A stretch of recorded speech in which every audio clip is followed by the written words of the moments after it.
Madam ಅವರೇ, ಜಯಂತ್ ಅವರು ಒಂದು ಒಳ್ಳೆ ಪ್ಲ್ಯಾನ್ ಹೇಳಿದರು. ನಾವೆಲ್ಲ ರೆಡಿ ಆಗಿಬಿಟ್ಟು ಅತ್ತೆ ಮನೆಗೆ ಹೋಗಿ ಅಜ್ಜಿ ನೋಡ್ಕೊಂಬರೋದು ಅಂತ.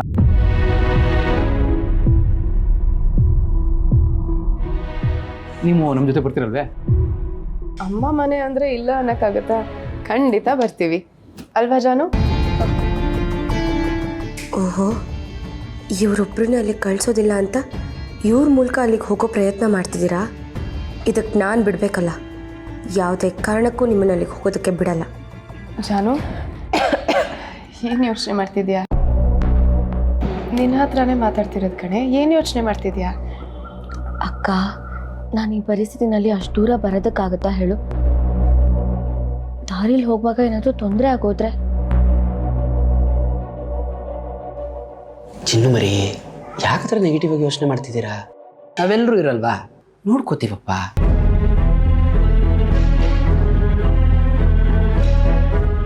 ಇಲ್ಲ ರೀ, ನಂಗೆ ಇವಾಗ ಅಷ್ಟು ದೂರ ಎಲ್ಲ ಟ್ರಾವೆಲ್ ಮಾಡೋಕ್ಕಾಗಲ್ಲ. ಅದು ಅಲ್ಲದೆ ಅಲ್ಲಿ ಹೋಗಿ ಅಜ್ಜಿ ನೋಡ್ಕೊಂಡು ಬರೋವಂಥದ್ದು ಏನಿದೆ ಹೇಳಿ? ವಿಡಿಯೋ ಕಾಲಲ್ಲೇ ಮಾತಾಡ್ಬೋದಲ್ವಾ? ಅಲ್ಲ, ನೇರವಾಗಿ ಹೋಗಿ ನೋಡೋದಕ್ಕೂ ವಿಡಿಯೋ ಕಾಲಲ್ಲಿ ನೋಡೋದಕ್ಕೂ ವ್ಯತ್ಯಾಸ ಇಲ್ವಾ? ಜಯಂತ್ ಅವರೇ, ಜಾನು ಹೇಳ್ತಿರೋದು ಸರಿ ಅನ್ನಿಸ್ತಿದೆ. ಇಂಥ ಸಮಯದಲ್ಲಿ ರಿಸ್ಕ್ ತಗೊಳ್ಳೋದು ಬೇಡ. ನೋಡಿ, ನಾವೆಲ್ಲರೂ ಒಟ್ಟಿಗೆ ಹೋದರೆ ಅತ್ತೆ ನಮಗೆ ಖುಷಿ ಆಗುತ್ತೆ ಅಲ್ವಾ? ನಮ್ಮೆಲ್ಲರೂ ನೋಡಿ ಸುಮಾರು ದಿನ ಆಗಿದೆ. ಈಗ ಒಟ್ಟಿಗೆ ನಮ್ಮನ್ನು ನೋಡಿದ್ರೆ ಅವ್ರಿಗೂ ಖುಷಿ ಆಗುತ್ತಲ್ವಾ? ಅದಕ್ಕೆ ಹೇಳಿದೆ. ಇಲ್ಲ ರೀ, ಇವಾಗ ನಾವು ಹೋಗೋದ್ರಿಂದ ಸಂತೋಷ ಆಗಲ್ಲ, ಇನ್ನೂ ತೊಂದರೆನೇ ಆಗುತ್ತೆ. ಅದು ಅಲ್ಲದೆ ಡಾಕ್ಟರ್ ಹೇಳಿದ್ದಾರೆ ಅಲ್ವಾ, ತುಂಬ ಜನನ ಸೇರಿಸಿ ಅಚ್ಚಿಗೆ ಡಿಸ್ಟರ್ಬ್ ಮಾಡಬೇಡಿ ಅಂತ. ನಾವೆಲ್ಲರೂ ಒಟ್ಟಿಗೆ ಹೋದರೆ ಗುಂಪು ಸೇರ್ದಾಗಲ್ವಾ? ಜಯಂತ್ ಅವರೇ, ಅವ್ರು ಹೇಳ್ತಾ ಇರೋದು ಸರಿಯಾಗದೆ. ಈಗ ನಮ್ಮ ಅಲ್ಲಿಗೆ ಹೋಗ್ತಿರೋದೇ ಸರಿ. ನಮ್ಮಿಂದ ಇನ್ನೊಬ್ರಿಗೆ ಯಾಕೆ ತೊಂದರೆ ಆಗ್ಬೇಕು ಹೇಳಿ? ಹೆಂಗಿದ್ರು ಊರಿಗೆ ಹೋದ್ಮೇಲೆ ನಾನು ಮೇಡಮ್ ಅವರು ಅಜ್ಜಿ ನೋಡೋಕೆ ಹೋಗ್ತೀವಿ. ಈಗ ಎಲ್ಲರೂ ಫೋನಲ್ಲೇ ಮಾತಾಡಮ್ಮ. ನೀವು ಬಿಡು ಮಾಡಿಕೊಂಡು ಹೋಗ್ಬಿಟ್ಟು ಬನ್ನಿ. ಹಾಂ, ಏನಂತೀರಾ?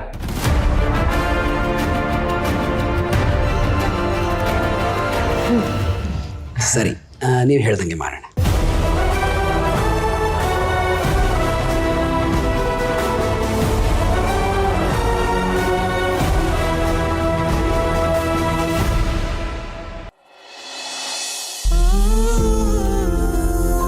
ಮೇಸ್ತ್ರಿ, ಮನೆ ಇನ್ನೇನು ಕಂಪ್ಲೀಟ್ ಆಗುತ್ತೆ ಅನ್ಸುತ್ತೆ.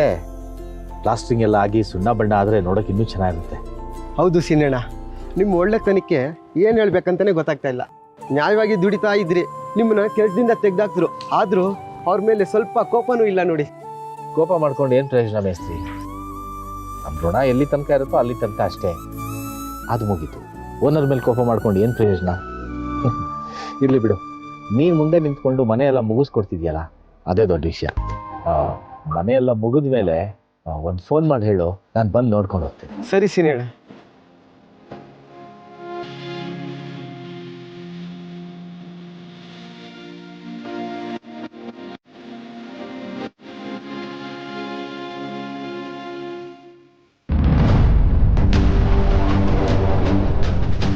ಇದೇನಿದು, ಬೀಗರು ಈ ಕಡೆಯಿಂದ ಬರ್ತಾ ಇದ್ದಾರೆ. ಅಳಿಯಂದ್ರು ಮನೆ ಕಟ್ಟಿಸ್ತಿರೋದೇನಾದ್ರೂ ಇವ್ರಿಗೆ ಗೊತ್ತಾಗಿದ್ಯಾ?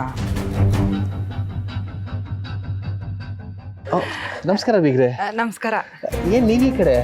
ಅದು ಅದು ಯಾರನ್ನೋ ನೋಡ್ಬೇಕಾಗಿತ್ತು, ಹಾಗೆ ಬಂದಿದ್ದೆ. ಹೌದಾ? ಇವ್ರು ಮಾತಾಡ್ತಿರೋದು ನೋಡಿದ್ರೆ ಮನೆ ಕಟ್ಟಿಸ್ತಿರೋ ವಿಷಯ ಗೊತ್ತಿಲ್ಲ ಅನ್ಸುತ್ತೆ. ನಾನೇ ಹೇಳ್ಬಿಡ್ಲಾ? ನೋಡಿ, ಹೀಗೆ ಇನ್ನು ಯಾವತ್ತಾದರೂ ಅವ್ರು ಇದೇ ಪ್ರಶ್ನೆ ಕೇಳಿದ್ರೆ ನೀವು ಇದೇ ರೀತಿ ಉತ್ತರ ಕೊಡಬೇಕು. ಅದು ನೀವೇನು ಈ ಕಡೆ? ನನ್ನ ಸ್ನೇಹಿತರು ಒಂದು ಮನೆ ಕಟ್ಟಿಸ್ತಾ ಇದ್ದಾರೆ ಅಮ್ಮ. ಹಾಗಾಗಿ ನೋಡ್ಕೊಂಡು ಹೋಗೋಣ ಅಂತ ಬಂದಿದ್ದೆ. ನನಗೂ ಒಂದು ಮನೆ ಕಟ್ಟಿಸ್ಬೇಕು ಅಂತ ತುಂಬ ಆಸೆ ಇದೆ. ಅದಕ್ಕೆ ಬೇರೆಯವ್ರು ಕಟ್ಟುವಾಗ ನೋಡಿಕೊಂಡ್ರೆ ಏನು ಮಾಡಬೇಕು ಏನು ಮಾಡಬಾರ್ದು ಅಂತ ನಮಗೆ ಗೊತ್ತಾಗುತ್ತಲ್ಲ, ಆ ಉದ್ದೇಶದಿಂದ ಬಂದಿದ್ದೆ. ಒಳ್ಳೇದು. ಮನೇಲೆಲ್ಲ ಹೇಗಿದ್ದಾರೆ? ಎಲ್ಲ ಚೆನ್ನಾಗಿದ್ದಾರೆ ನೋಡಿ. ನಮ್ಮನೆ ಇಲ್ಲಿ ತುಂಬ ಹತ್ರ. ಇಷ್ಟು ದೂರ ಬಂದು ಮನೆಗೆ ಬರದೆ ಹೋದ್ರೆ ಹೇಗೆ? ಮನೆಗೆ ಬಂದು ಊಟ ಮಾಡ್ಕೊಂಡು ಹೋಗುತ್ತೆ.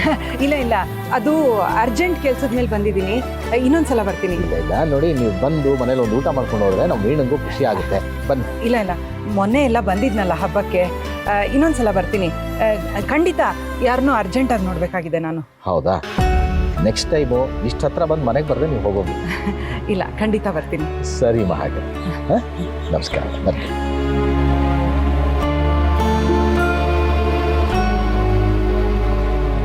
ಎಷ್ಟೊಳ್ಳೆ ಬೀಗರು.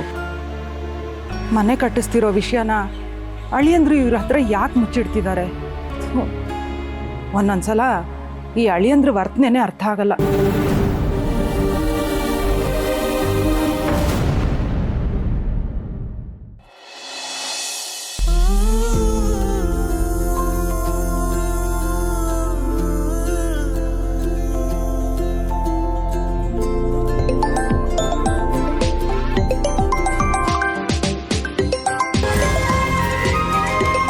ಜಾನು,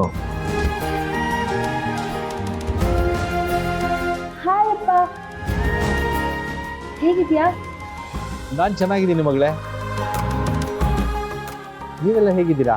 ನಾನು ಸೂಪರ್ ಆಗಿದ್ದೀನಿ. ಏನ್ ಗೊತ್ತಾ, ಇವತ್ತು ನಿಮ್ಗೊಂದು ಸರ್ಪ್ರೈಸ್. ಏನಮ್ಮ? ಏನಂದ್ರೆ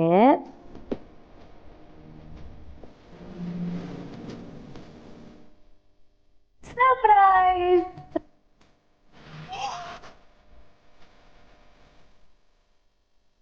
ಏನಿದು ಎಲ್ಲ ಒಟ್ಟಿಗೆ ಸೇರ್ಬಿಟ್ಟಿದ್ದೀರಾ?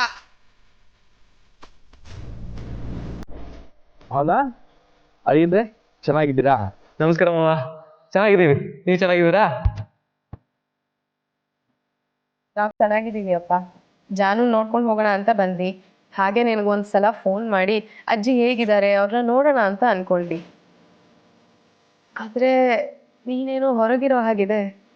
ಹೌದು ಮಗಳೇ, ಇಲ್ಲೊಂದು ಸ್ವಲ್ಪ ಕೆಲಸ ಇತ್ತು, ಅದಕ್ಕೆ ಬಂದಿದ್ದೆ. ಇಲ್ಲಿ ಯಾವುದೋ ಒಂದು ದೇವಸ್ಥಾನ ಇತ್ತು, ಆ ದೇವ್ರಿಗೆ ನಮಸ್ಕಾರ ಹಾಕ್ಬಿಟ್ಟು ಸುಮ್ಮನೆ ಕೂತಿದ್ದೆ ಹಳ್ಳಿ ಮರದ ಕೆಳಗೆ. ಮಾವ, ನೀವು ವಾಪಸ್ ಮನೆ ಕಡೆ ಹೋಗಕ್ಕೆ ಎಷ್ಟೊತ್ತಾಗತ್ತೆ? ನಾವೆಲ್ಲರೂ ಒಂದ್ಸಲಿ ಅಜ್ಜಿ ನೋಡೋಣ ಅಂತ ಆಸೆ ಪಟ್ಟಿದ್ವಿ.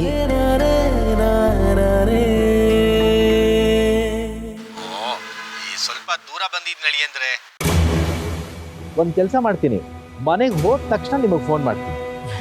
ಪರವಾಗಿಲ್ಲಪ್ಪ, ಬಿಡು. ನಾವೆಲ್ಲ ಸೇರಿದ್ವಲ್ಲ, ಅದಕ್ಕೆ ಒಂದ್ಸಲ ಅಜ್ಜಿನ ನೋಡೋಣ ಅಂತ ಅನ್ಕೊಂಡ್ವಿ.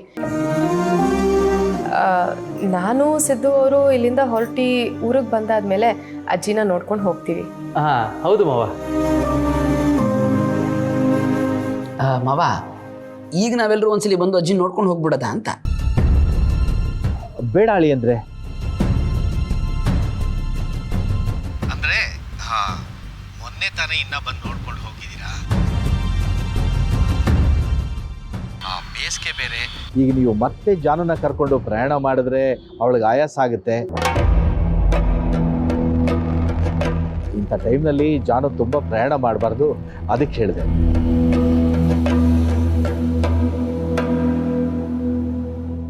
ನಾನು ಮನೆಗೆ ಹೋದ ತಕ್ಷಣ ನಿಮ್ಗೊಂದು ವಿಡಿಯೋ ಕಾಲ್ ಮಾಡಿಸ್ತೀನಿ. ಸರಿ ಅಪ್ಪ, ನಾವು ಹಾಗೆ ಮಾಡ್ತೀವಿ. ನೀನ್ ಮನೆಗೆ ಹೋದ್ಮೇಲೆ ಫೋನ್ ಮಾಡು. ಸರಿ ಮಗಳೇ. ಸರಿ ಮಾವ, ಬಾಯ್. ಹುಷಾರು. ಜಾನು, ನಾವು ಹೊರಡ್ತೀವಿ ಕಣೆ. ಅಯ್ಯೋ ಅಕ್ಕ, ಏನೇ ಹೀಗೆ ಬಂದು ಹೋಗ್ಬೇಕು ಅಂತ ಹೇಳ್ತಿದ್ಯಾ?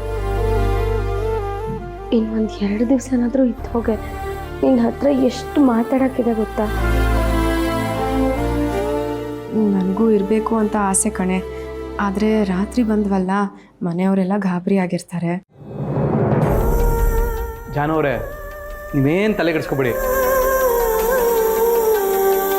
ನಿಮ್ಮ ಶ್ರೀಮಂತಕ್ಕೆ ಒಂದು ವಾರಕ್ಕೆ ಮುಂಚೆನೆ ಬಂದು ಇಲ್ಲೇ ಟಿಕಾನೆ ಹೂಡಿ ಶ್ರೀಮಂತ ಮುಗಿಸ್ಕೊಂಡು ಅದಾದ್ಮೇಲೆ ನಾವು ಹೋಗ್ಬೇಕಾದ್ರೆ ನಿಮ್ಮನ್ನು ನಾನು ನಮ್ಮ ಜೊತೆಗೆ ಕರ್ಕೊಂಡೋಗ್ತೀವಿ. ಏನಂತೀರಾ?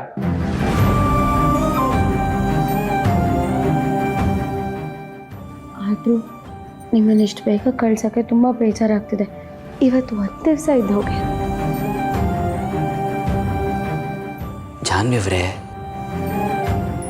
ಅವ್ರೆಲ್ಲ ಕೆಲಸನೂ ಬಿಟ್ಟು ಬಂದಿದ್ದೀವಿ ಅಂತ ಹೇಳ್ತಿದ್ದಾರಲ್ವಾ? ಈಗ ವಾಪಸ್ ಹೋಗದೆ ಹೋದ್ರೆ ಸರಿ ಆಗತ್ತಾ? ಮತ್ತೆ ಬರ್ತೀನಿ ಅಂತಲೂ ಹೇಳ್ತಿದ್ದಾರಲ್ಲ, ಈಗ ನಗ್ನಗ್ತಾ ಕಳಿಸ್ಕೊಡಿಪ್ಪ. ಅಕ್ಕ ಇದ್ಲು ಅಂತ ಮಂಜಕ್ಕೆ ಸಮಾಧಾನ ಆಗಿತ್ತು. ಈಗ ಇವಳು ಹೋದರೆ ಮತ್ತೆ ನನಗೆ ಒಂಟಿತನ ಕಾಡುತ್ತೆ. ಅಕ್ಕನ ಕರ್ಕೊಂಡು ಹೋಗಿ ಈಗಲಾದರೂ ಎಲ್ಲ ಸತ್ಯ ಹೇಳಿಬಿಡ್ಲಾ? ಬೇಡ ಬೇಡ, ಈ ಸಮಯದಲ್ಲಿ ಬೇಡ. ನಾನು ನೋವು ಹೇಳ್ಕೊಂಡು ಅವಳಿಗೆ ನೋವು ಕೊಡೋದು ಬೇಡ. ಜಾನು, ಯೋಚನೆ ಮಾಡಬೇಡ ಕಣೆ. ನಾವು ಮತ್ತೆ ಬರ್ತೀವಿ ಅಂತ ಹೇಳಿದ್ವಲ್ಲ, ಈಗ ಹೋಗಕ್ಕೆ ಪರ್ಮಿಷನ್ ಕೊಡೆ. ಖಂಡಿತ ಬರಲೇಬೇಕು, ಇಲ್ಲಾಂದರೆ ನಾನು ನಿನ್ನ ಜೊತೆ ಮಾತಾಡಲ್ಲ. ಅಯ್ಯೋ, ಖಂಡಿತ ಬರ್ತೀವಿ.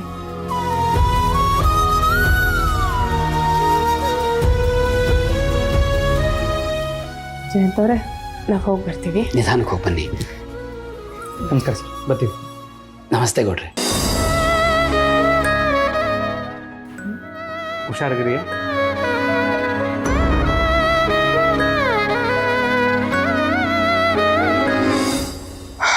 ಬಾ, ಹೋದರು.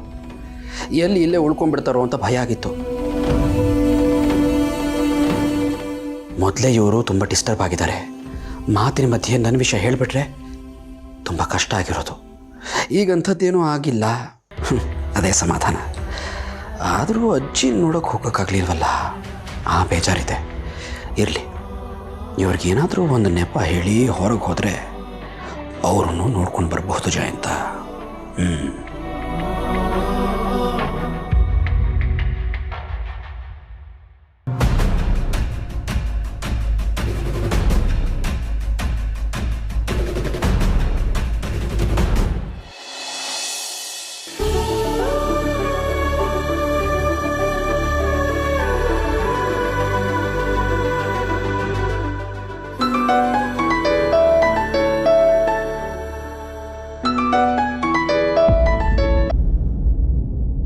ಹಲೋ, ಹೇಳೆ ವೀಣಾ. ಅಮ್ಮ ಹೇಗಿದೆಯಮ್ಮ? ನಾನು ಚೆನ್ನಾಗಿದ್ದೀನಿ, ನೀನು ಹೇಗಿದೀಯಾ? ನಾನು ಚೆನ್ನಾಗಿದ್ದೀನಮ್ಮ. ನಿನಗೆ ಸೈಟ್ ಹತ್ರ ಎಲ್ಲ ಆರಾಮಾಗಿದೆಯಮ್ಮ? ಊಟ ತಿಂಡಿಗೆಲ್ಲ ಏನು ತೊಂದರೆ ಇಲ್ಲ ತಾನೆ? ಏನೂ ಇಲ್ಲ ಕಣೆ, ಎಲ್ಲ ಆರಾಮಾಗಿದೆ. ಅಳಿಯಂದ್ರು ನನ್ನನ್ನು ತುಂಬ ಚೆನ್ನಾಗಿ ನೋಡ್ಕೋತಾ ಇದ್ದಾರೆ. ನೀನೇನು ಯೋಚನೆ ಮಾಡಬೇಡ. ನಂದಿರ್ಲಿ ಬಿಡು, ವಯಸ್ಸಾದವಳು ಒಬ್ಳೆ ಬೇರೆ, ಹೇಗೋ ನಡೆದು ಹೋಗತ್ತೆ. ನಿಮ್ಮ ಮನೆ ಬೇಗ ಪೂರೈಸಿ ನೀವು ಗೃಹ ಪ್ರವೇಶ ಮಾಡಿ ಈ ಮನೆಗೆ ಬಂದು ಸಂಸಾರ ಮಾಡಿಬಿಟ್ರೆ ಸಾಕು ನೋಡು. ಅಮ್ಮ ಯಾಕಮ್ಮ? ನಾವೆಲ್ಲ ಇರುವಾಗ ಒಬ್ಳೆ ಅಂತ ಯಾಕೆ ಹೇಳ್ಕೋತೀಯ ಹೇಳು?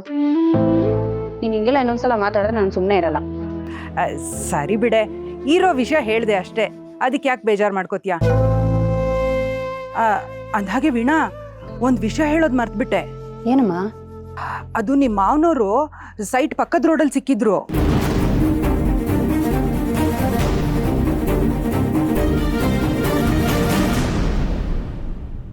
ಅಮ್ಮ ಪಾಪ ಅಮ್ಮ, ನನ್ನ ಮಾವನವ್ರಿಗೆ ಅದು ನಮ್ಮನೆ ಅಂತಾನೆ ಗೊತ್ತಿಲ್ಲ. ನಿನಗೆ ಗೊತ್ತಲ್ಲ, ನಿನ್ನ ಅಳಿಯಂದ್ರು ಈ ವಿಷಯನ ಯಾರಿಗೂ ಹೇಳಬಾರ್ದು ಅಂತ ಹೇಳಿದ್ದಾರೆ. ಅಯ್ಯೋ, ನನಗೆಲ್ಲ ನೆನಪಿದೆ ಕಣೆ. ನಿಮ್ಮ ಮಾವನವ್ರ ಹತ್ರ ನಾನೇನು ಹೇಳಲಿಲ್ಲ. ಇದು ನಿಮ್ಮ ಸೈಟು ಅಂತಾಗ್ಲಿ, ನಾನಿಲ್ಲಿ ಕೆಲಸ ಮಾಡ್ತಿರೋದಾಗ್ಲಿ ಯಾವುದೂ ಹೇಳಲಿಲ್ಲ. ಇಲ್ಲೇ ಪಕ್ಕದಲ್ಲಿ ಯಾವುದೋ ಕೆಲಸ ಇತ್ತು, ಬಂದಿದ್ದೆ ಅಂತ ಹೇಳಿದೆ. ಛೇ, ಎಂಥ ಪರಿಸ್ಥಿತಿ ಬಂತು ಪಾಪ. ನಮ್ಮ ಅಮ್ಮನೂ ಸುಳ್ಳು ಹೇಳೋ ಹಾಗಾಯ್ತು. ಅಮ್ಮ, ನಿನಗೆ ತುಂಬ ಬೇಜಾರಾಗ್ತಿದೆ ಅಲ್ವೇನಮ್ಮ? ಯಾಕೆ ವೀಣಾ, ಏನಾಯ್ತೆ? ಇನ್ನೇನಮ್ಮ, ನಾವೇನೋ ನಮ್ಮ ಹಣೆ ಬರ ಸುಳ್ಳು ಹೇಳ್ಕೊಂಡು ತಿರುಗಾಡ್ತಾ ಇದ್ದೀವಿ. ಆದರೆ ನಿನ್ನ ಹತ್ರನೂ ಸುಳ್ಳು ಹೇಳ್ತಾ ಇದ್ದೀವಲ್ಲಮ್ಮ. ಅದು ಅಲ್ಲದೆ ನಾನು ಕೂಡ ಇಲ್ಲಿ ಮನೆಯಲ್ಲಿ ಅತ್ತೆ ಮಾವನ ಹತ್ರ ಏನೂ ಹೇಳಿಲ್ಲ. ನಾನು ಇಲ್ಲಿ ಅವ್ರ ಹತ್ರ ಸುಳ್ಳು ಹೇಳ್ತಾ ಇದ್ದೀನಿ. ನನಗೆ ತುಂಬ ಹಿಂಸೆ ಆಗತ್ತಮ್ಮ. ಮಧ್ಯಮ ವರ್ಗದ ಜೀವನ ನೋಡು ಹೇಗಿರುತ್ತೆ ಅಂತ. ಯಾರ ಹತ್ರ ಏನೂ ಹೇಳ್ಕೊಳಂಗಿಲ್ಲ, ಬಿಡಂಗಿಲ್ಲ. ಇರ್ಲಿ ಬಿಡು ವೀಣಾ, ಏನ್ ಮಾಡಕ್ಕಾಗತ್ತೆ? ಅಳಿಯಂದ್ರ ತಲೆಯಲ್ಲಿ ಏನ್ ಓಡ್ತಿದ್ಯೋ ಏನೋ. ಮನೆ ಎಲ್ಲ ಮುಗಿದ ಮೇಲೆ ಅವರೇ ಎಲ್ರಿಗೂ ಹೇಳ್ತೀನಿ ಅಂತ ಹೇಳಿದಾರಲ್ಲ, ಹೇಳ್ಕೋತಾರೆ ಬಿಡು. ಅಯ್ಯೋ, ಅಷ್ಟೆಲ್ಲ ಒಳ್ಳೆ ಬುದ್ಧಿ ಎಲ್ಲಿದ್ಯಮ್ಮ ನೀನು ಅಳಿಯಂದ್ರಿಗೆ? ವೀಣಾ, ಯಾಕೆ ಏನು ಮಾತಾಡ್ತಾ ಇಲ್ಲ? ಏನಿಲ್ಲಮ್ಮ. ಏನು ಯೋಚನೆ ಮಾಡಬೇಡ, ಮುಂದೆ ಎಲ್ಲ ಒಳ್ಳೇದಾಗತ್ತೆ. ಸರಿ, ನೀನು ನಿನ್ನ ಆರೋಗ್ಯನ ಚೆನ್ನಾಗಿ ನೋಡ್ಕೋ. ಆಮೇಲೆ ಮಗಳ ಮನೆ ಹೆಂಗೆ ಬರೋದು ಅಂತೆಲ್ಲ ಯೋಚನೆ ಮಾಡ್ತಾ ಇರಬೇಡ. ನಿನಗೆ ಯಾವಾಗ ಬರಬೇಕು ಅನಿಸುತ್ತೋ ಆವಾಗ ಇಲ್ಲಿ ಬಂದು ಹೋಗ್ತಾ ಇರು, ಗೊತ್ತಾಯ್ತಾ? ಬೇಡ ವೀಣಾ, ನಾನು ಆಗಾಗ ಅಲ್ಲಿಗೆ ಬರೋದು ಚೆನ್ನಾಗಿರಲ್ಲ. ನನ್ನ ನೋಡಬೇಕು ಅನ್ಸಿದ್ರೆ ನಾನು ಹೇಗೂ ಇಲ್ಲೇ ಇರ್ತೀನಲ್ಲ, ನೀನೇ ಒಂದು ಹೆಜ್ಜೆ ಬಂದು ಹೋಗೋ. ಇಲ್ದಿದ್ರೆ ಫೋನಲ್ಲಿ ಮಾತಾಡ್ತಿರ್ತೀವಲ್ಲ, ಪರವಾಗಿಲ್ಲ ಬಿಡು. ಏನಮ್ಮ ನೀನು, ಇಷ್ಟು ವರ್ಷ ಆಯಿತು, ಇನ್ನೂ ನೀನು ಇಷ್ಟೊಂದು ಸಂಕೋಚ ಪಟ್ಕೊಂಡ್ರೆ ನಾನು ಏನು ತಾನೇ ಹೇಳೋಕ್ಕಾಗತ್ತೆ ಹೇಳು? ಸರಿ ಬಿಡು, ಆರೋಗ್ಯ ಚೆನ್ನಾಗಿ ನೋಡ್ಕೊ, ಆಗಾಗ ಫೋನ್ ಮಾಡ್ತಾ ಇರು, ಸರಿನಾ? ಸರಿ ವೀಣಾ, ಹುಷಾರೇ. ಸರಿನಮ್ಮ, ಇಡ್ತೀನಿ.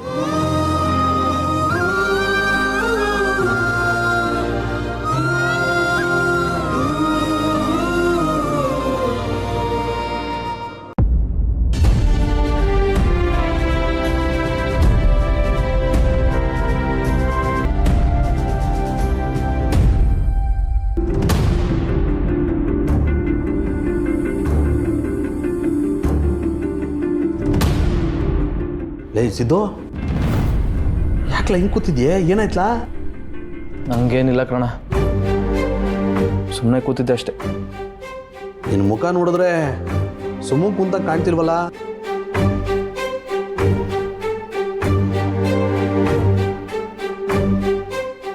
ಅಣ್ಣ,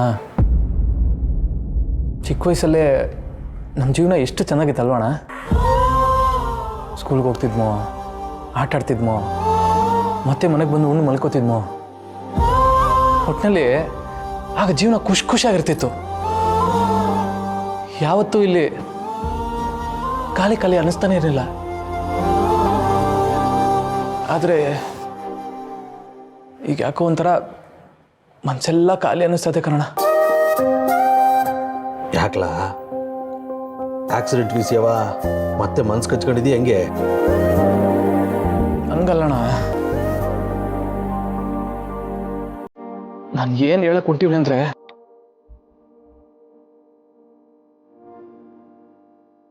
ಮದುವೆಗೂ ಮುಂಚೆ ನಾನು ಮೇಡಮ್ ಅವ್ರನ್ನ ನೋಡಬೇಕು.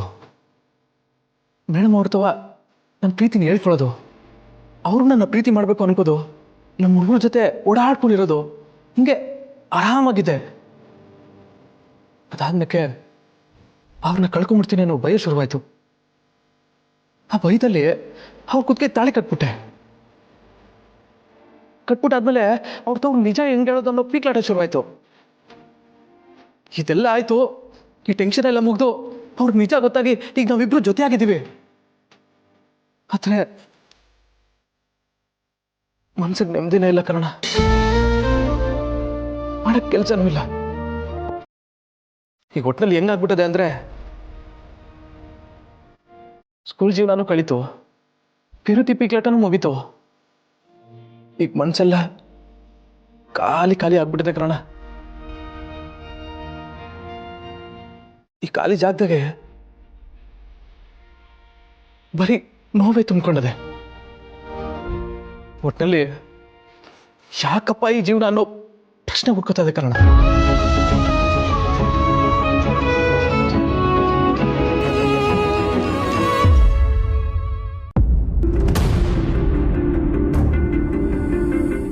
ಸಿದ್ದು, ಜೀವನ ಅಂದ್ರೆ ಹಿಂಗೆ ಕಲ, ಎಲ್ಲ ಟೈಮ್ನಾಗೂ ಖುಷಿನೇ ಇರ್ತದೆ ಅಂತ ಹೇಳೋಕ್ಕಾಗೋದಿಲ್ಲ. ಒಂದಿನ ಖುಷಿ ಇದ್ರೆ ಒಂದಿನ ದುಃಖ ಇರ್ತದೆ. ಅದಕ್ಕೆಲ್ಲ ಬೇಜಾರು ಮಾಡ್ಕೊಂಡು ಕೂತ್ಕೊಂಡ್ರೆ ಆಗೋದಿಲ್ಲ. ನಮ್ಮ ಮನಸ್ಸು ಸರಿ ಇಲ್ಲ ಅಂತಂದಾಗ ನಮ್ಮ ಸುತ್ತ ಇರೋ ವಾತಾವರಣನ ಸರಿ ಮಾಡ್ಕೊಂಡು ನಮ್ಮ ಮನಸ್ಸನ್ನ ತಿಳಿ ಮಾಡ್ಕೋಬೇಕು. ಆಗ ಮನಸ್ಸಿಗೂ ಸಮಾಧಾನ ಆಯ್ತದೆ. ಅದು ಹೆಂಗಣ್ಣ ಸರಿ ಮಾಡ್ಕೊಳ್ಳೋದು? ಹೌದು, ಸುಲಭಕ್ಕಲ್ಲ. ಮನೆಯವ್ರ ಜೊತೆ ಎಲ್ಲ ಚೆಂದಾಗಿರು, ಅಜ್ಜಿ ಜೊತೆ ಹೋಗಿ ಮಾತಾಡು, ಅವನ ಜೊತೆ ಕಾಲ ಕಳಿ, ಅಪ್ಪ ಇನ್ ಕೆಲಸ ನೋಡ್ಕೋ. ರಾಜಕೀಯಗಳಂತೂ ಮಾಡಕ್ ಬೇಜಾನ್ ಕೆಲಸ ಅದು. ಲಯಿಸಿದ್ದು ಹೆಂಗಿದ್ಲ ನೀನು? ಅಜ್ಜಿ ಅಂತೂ ನಿನ್ನ ನಮ್ಮ ಹುಲಿ ಅನ್ನೋಳು. ನೋಡು ಹೆಂಗ ಮುಂಕಾಗಿದ್ದೀನಿ ನೋಡ್ಲ. ಬೇಡ ಕಳಿಸಿದ್ದು, ಇನ್ಮೇಲಾದ್ರೂ ರಾಜಕೀಯದಲ್ಲಿ ಏನಾದರೂ ಸಾಧನೆ ಮಾಡ್ತೀನಿ ಅಂತ ಪಣ ತುಡು, ಎಲ್ಲ ಸರಿತದೆ ಕಲ. ಸುಮ್ಮನೆ ಹಿಂಗೆ ಬೇಡದಿರೋದನ್ನ ಯೋಚನೆ ಮಾಡಿಕೊಂಡು ತಲೆ ಹಾಳು ಮಾಡ್ಕೊಳ್ಳೋದನ್ನ ನಿಲ್ಲಿಸು. ಎಲ್ಲ ಸರಿ ಆಯ್ತದೆ. ಸರಿ ಬಿಡೋಣ. ಏನೋ ನಾನು ಸಮಾಧಾನ ಮಾಡಬೇಕು ಅಂತ ಹೇಳ್ತಿದ್ದೆ. ಸರಿ, ನೀನು ಹೇಳ್ದಂಗೆ ಮಾಡ್ತೀನಿ. ಆದರೂ ನನ್ನ ಜೊತೆ ಮಾತಾಡೋದಕ್ಕೆ, ನನ್ನ ಸಮಾಧಾನ ಮಾಡೋದಕ್ಕೆ ನೀನಾದರೂ ಇದೆಯಲ್ಲ, ಅಷ್ಟೇ ಸಾಕು ನನಗೆ. ನೀನು ನನ್ನ ತಣ್ಣನ್ನು ಪಡೆದಿದ್ದೀನಿ, ಅದೇ ನನ್ನ ಧೈರ್ಯ.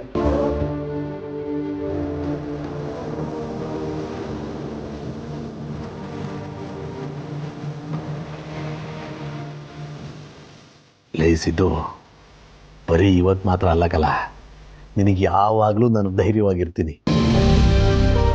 ಹೋಗು, ರೆಸ್ಟ್ ಮಾಡೋಗು.